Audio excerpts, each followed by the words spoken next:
육류를 주로 취급하는 대전의 한 식당. 지난 10일 한 남성에게서 단체 회식 예약 전화가 걸려옵니다.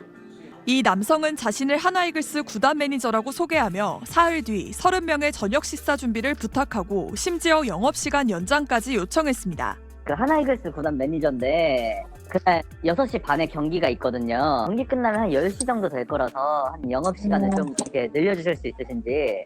음식을 넉넉히 준비해달라고 전화통화로 또 이후 문자로도 거듭 당부했습니다. 저희가 그때 1군 선수들이 같이 가는 회식 자리라서 네네. 네, 아마 경기 끝나고 먹는 거라 그 운동 선수들이 아마 많이 먹을 거거든요. 하지만 최근 잇따른 노쇼 사기에 의심이 들었던 점주는 1인당 3만 원, 총 90만 원의 예약금을 요청했고 남성은 예약일 하루 전날 연락을 끊었습니다. 식당 측은 이미 고기 등 식자재와 주류를 200~300만 원가량 추가 발주했던 상황. 심지어 전 직원이 단체로 유니폼을 구입하고 응원가까지 연습하는 등 준비를 마친 상태였습니다. 그 전에 이제 일했던 친구들 다 연락을 해가지고 그날 알바를 한 8명 정도 세팅을 했던 것 같아요.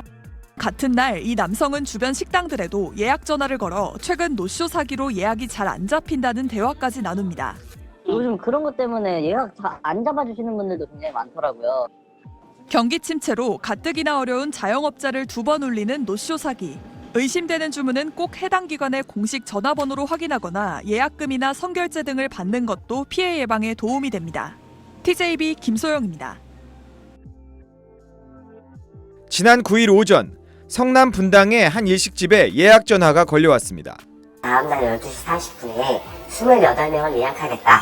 경기도 안 좋고 너무너무 불황인데 거기에 그냥 너무 기뻤죠. 참치 200만 원씩 준비도 다시 주문을 해가지고 다 세팅을 해놓고 많은 손님이 온다고 해 하루만 도와줄 아르바이트까지 구했습니다. 그리고 약속 당일이 되어 재확인을 하기 위해 전화를 걸고 메시지도 남겼는데 예약자는 답이 없었습니다. 안 오는 것으로 생각하고 체념하고 있던 중 다시 전화가 걸려왔습니다. 가게 매장 번호로 전화 와서 지금 가고 있는 중이다. 아까 바빠서 전화를 못 받았다. 빨리 준비를 해달라. 부랴부랴 28명의 단체 손님이 앉을 방을 준비하고 모든 음식의 준비를 마쳤지만 예약했던 시간이 지났음에도 단 한 명의 손님도 보이지 않았던 겁니다. 계속 전화를 해도 안 받고 받았다가 그냥 끊어버리고. 항의하기 위해 문자 메시지를 보내자 황당하고 뻔뻔한 답장이 날아왔습니다. 속아 넘어간 게 잘못이니 열심히 살라며 조롱을 담아 보내온 예약자. 음식을 다 차려놓고 버리도록 처음부터 작정했던 겁니다. 너무 기가 막힌 거예요. 제 자신도 이해가 안 가요. 내가 어떻게 그렇게 당했을까. 그런데 이 식당 외에 같은 날 같은 시각에 또 피해를 본 일식당이 확인됐습니다. 5월 8일 목요일 오후에 전화가 오셔가지고 토요일 낮 2시에 이제 오실 거라고 23분이 이제 드신다고 거기에 맞게 이제 참치를 준비를 해놓은 거죠.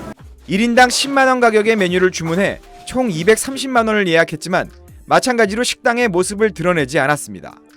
수법은 정확히 일치했습니다. 제가 예약 확인 이제 전화를 계속 드렸는데 계속 안 받았어요. 1시간 전부터. 설마 하고 있는데 한 30분 지나서 이제 전화가 오시더라고요. 30분 뒤에 방문 드릴 테니 추가로 이제 술도 구비해달라고 그러고. 해당 일식집 역시 칸막이를 없애 단체방을 준비했지만 재료비와 단기 아르바이트생 일당을 포함해 수백만 원이 넘는 피해를 입었습니다. 혹시 이 전화번호가 사장님한테 왔던 전화번호랑 같은지 좀 확인 좀 해주세요. 이 번호 맞아요. 제가 전화를 하도 많이 돌려서 이 번호를 외우고 있어요. 제가. 6712로 끝나는 번호. 고급 참치를 주문해 수백만 원대 피해를 입힌 동일범이었던 겁니다. 와, 이 사람 진짜 누군지 궁금하네요. 진짜. 인간이 할 짓을 아닌 것 같은데. 이 노쇼 가해의 목적이 자영업자들을 괴롭히며 관심을 모으는 영상 제작인지 경쟁업체를 타깃으로 한 업무 방해인지 경찰 수사를 통해 밝혀질 전망입니다. 이번 사건의 경우는 총 2차례나 전화를 걸어서 업주를 속였고 심지어 나중에는 악의적인 조롱 문자 메시지까지 보냈잖아요. 충분히 고의가 있는 것으로 보입니다. 그 형법 제314조는 위계로서 업무를 방해한 자에 대하여 5년 이하의 징역 또는 1,500만 원 이하의 벌금형에 처해질 수 있도록 규정하고 있는데요. 엄하게 처벌받을 것이 분명해 보입니다. SBS 심우섭입니다. 정치인이나 방송 제작진 등을 사칭해 대량 예약을 넣은 뒤 사라지는 이른바 노쇼 사기가 전국적으로 확산하고 있는데요. 경찰이 집중 수사에 나섰다고요. 네, 경찰청은 강원경찰청 피싱범죄 수사계를 전담 부서로 지정을 하고 본격적으로 수사를 시작했습니다. 경찰은 이와 함께 다음 달 말까지를 특별 자수와 신고 기간으로 정해서 자수를 유도할 예정인데요. 경찰은 사기 전화가 주로 동남아시아의 콜센터에서 걸려오는 것으로 추정하고 있습니다. 먼저 대량 예약을 넣은 뒤 고급 물품의 대리 구매를 요청해서 송금을 유도하는 수법을 쓰는데요. 경찰은 이런 예약이 들어오면 반드시 사칭하는 단체나 기업의 대표 번호로 확인하고 가게에서 취급하지 않는 물품의 대리 구매 요청은 거절해야 한다고 당부했습니다.